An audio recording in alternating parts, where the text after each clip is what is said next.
ব্ৰহ্মপুত্ৰৰ এটা সৰু উপনদী নাম মায়ামৰী। কোৱাহে ৰাতি 12 বজাৰ পাছত এগৰাকী মহিলা বগা শাৰী পিন্ধি দীঘল চুলি পানীত ভাহি থকা অৱস্থাত নদীৰ মাজতে থিয় হৈ থাকে। তাই গুণগুণাই গায় এটা পুৰণি অসমীয়া গান, যি শুনে সেইজনৰ মন বশ হৈ যায়।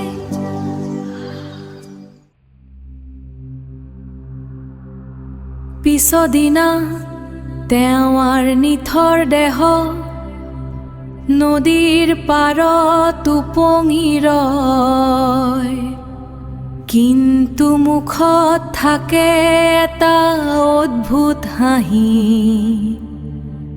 যেন সি সুখেৰে মৰিল।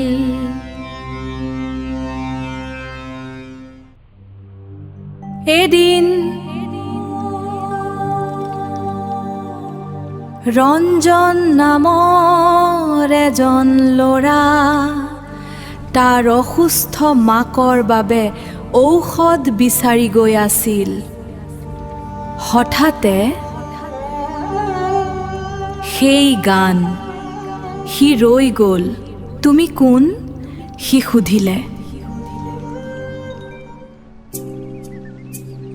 মোৰ নাম আছিল প্ৰিয়ংকা, মোৰ স্বামীয়ে মোক এই নদীত ডুবাই দিছিল, কাৰণ মই সন্তান জন্ম দিব নোৱাৰিলোঁ।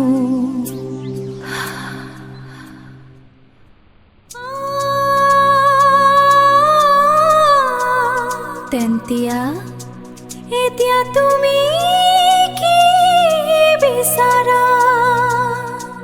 এটাই কথা, কাকো এই গান বিচাৰকা, কাকো এই গান শুনাব নালাগে। তাৰ পিছত সেই গান আৰু কেতিয়াও শুনা নগ'ল। কিন্তু আজিও যদি কোনোবাই ৰাতি মায়ামৰী নদীৰ পাৰেৰে যায়,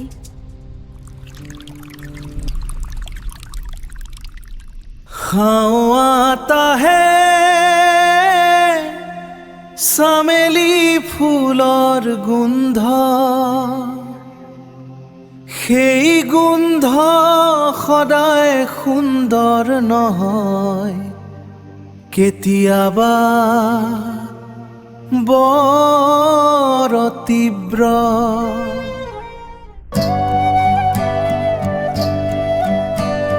হয়তো